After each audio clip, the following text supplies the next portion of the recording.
Hello beautiful souls, welcome back to Ladybug Farm. Today we start milking a new goat. So come along, we'll show you some tricks, show you how it's done, and fingers crossed it goes smooth. Here is our stanchion to milk the goats. We have it in the underhang of our chicken coop. We do not have a goat barn yet or a milking room or anything fancy like that. So we are enjoying being out here in the fresh air. The front part is adaptable. We have goats of two different sizes. We have Nubians and Dwarf Nigerians. So their necks and their heads are each different sizes. We found that if we could have one of our goats in our stanchion, our smallest goats could still get out at the width of her neck. So Jared built some extra levers here to allow this to move around so that it'll always be adaptable to different size goats no matter what breed we have. And then it just closes in right up here. And again, always adaptable. And here's their feed. It just clips right on in. Or it can clip up higher.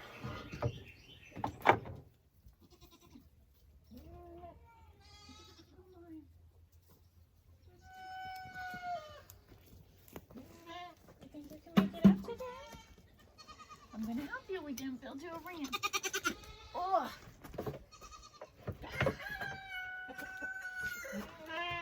Come on, pretty girl. I got some breakfast in here.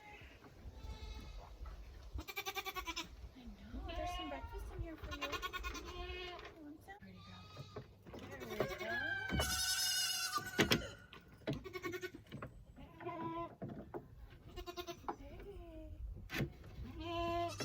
I didn't make it tight enough.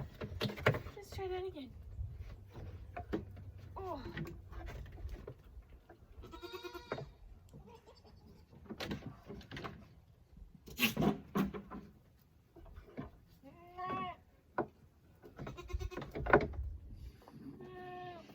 So you can see her udders here are pretty full. Her babies were born 1 week ago. And after 1 week, we separate the babies and the mama at nighttime. We're going to milk her and return her back to her babies. She came from a dairy farm, so I'm excited to see how much milk she will offer. But it's going to be a wee bit of a challenge. You can see her teats are pretty small comparison to my hand. So it'll be a lot more of a finger action when we are milking today. And let's hope she's okay with it.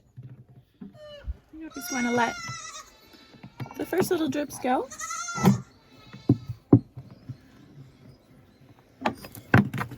Oh, she's not too happy with it. This is Nemo's first time. She's 3 years old. And it's her first time being milked.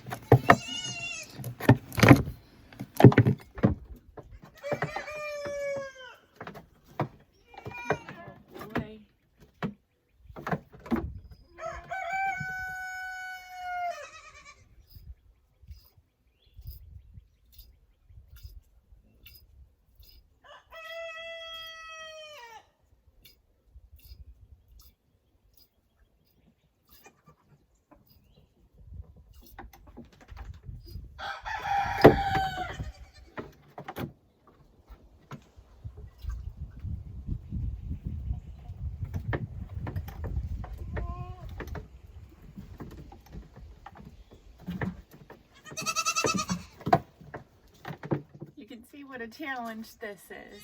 She is our friendliest goat, but it is a challenge to milk her. Okay, even my hair came out on that attempt, so we're gonna try something new. This worked. We had a goat prior that really was a terrible milker, so we're gonna try a little trick that we did with her.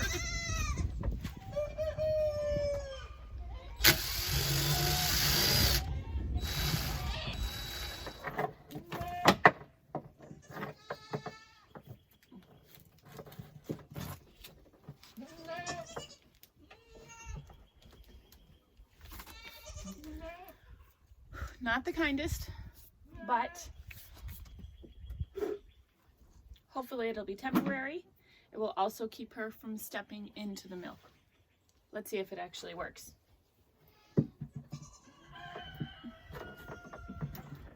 Hey, girl.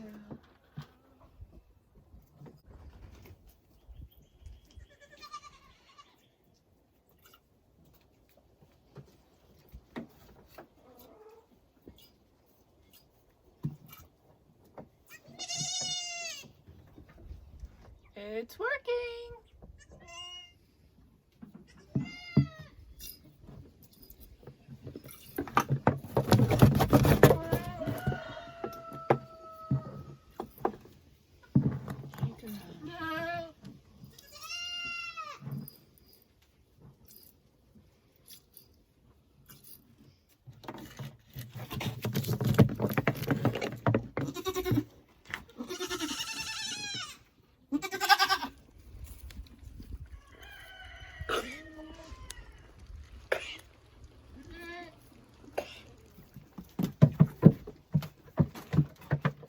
Good mama.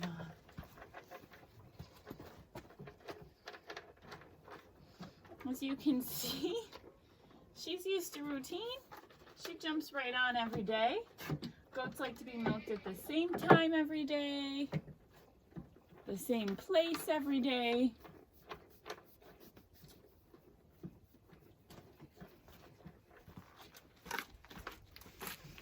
They just really thrive on routine. You can see her udders are a lot bigger. Her teats are a lot bigger. So before, when I just milked Nemo, you were just using your thumb and your pointer, squeezing that together, and maybe getting to squeeze in your 2 fingers. And that was it. For her, you can fit your whole hand right on there to help with milking. Many people will use a big stainless steel bucket. I prefer to just use the jars because that way I can dump it right into the container and take that inside and strain it. And I don't run any risk of feet stepping in the bucket or knocking the bucket over. Again, the first milk, you always want to let that go in case they were sitting and any bacteria got into it.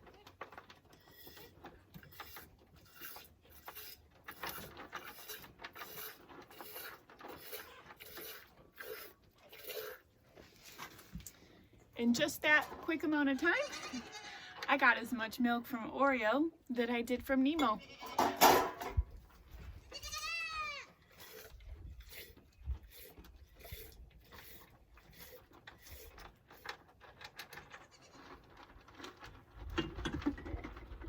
So while I step out to put Oreo back with her babies, I have to put the milk away. Otherwise, our 2 little kitties get up here and they're going to take this milk and they're going to drink it and they will knock over the containers. No crying over spilled milk, right? So we just put it right in a 5-gallon bucket and we hide that away under the stanchion here.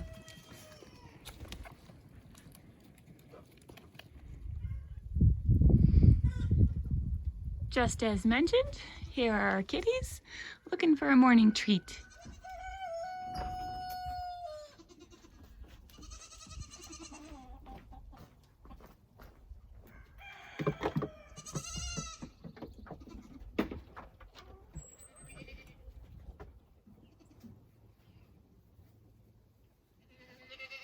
And this is Red. She is a Dwarf Nigerian. This morning she jumped right up on the milk stanchion herself. Again, she's in routine of being milked right after Oreo. So that's really nice. In the evenings we have to catch her from the forest. She's the only goat that doesn't come right up to our hands and absolutely want to be with us all the time. So that's always helpful when she jumps up onto the stanchion, because again, we just don't like having to catch her or try to chase her. She did not come from a dairy farm.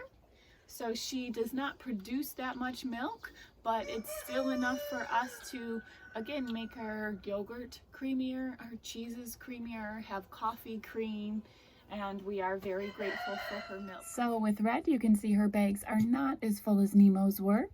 With Nemo, I could just use my finger and maybe another finger to squeeze in and get some milk out because her bags were so full. Not the case with Red. I am able to start with my thumb and my pointer finger and squeeze all the way down, not using my pinky. She doesn't have as much milk in there, so I can already reach a little bit higher. I've already also milked a little bit from her, so you can see how the sides are a little uneven at the moment too.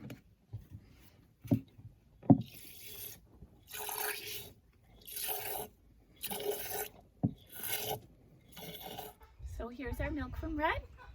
Definitely not as much as Oreo, but we really do enjoy her milk. And she had a baby about 4 months ago, which we no longer have on the farm. We sold Rumpelstiltskin to another farm. So we are milking her twice a day. We'll do this again in 12 hours in the evening. And when we return her, we simply return her back to the forest pasture. Thank you everybody so much for joining us today. I hope you have a beautiful day ahead.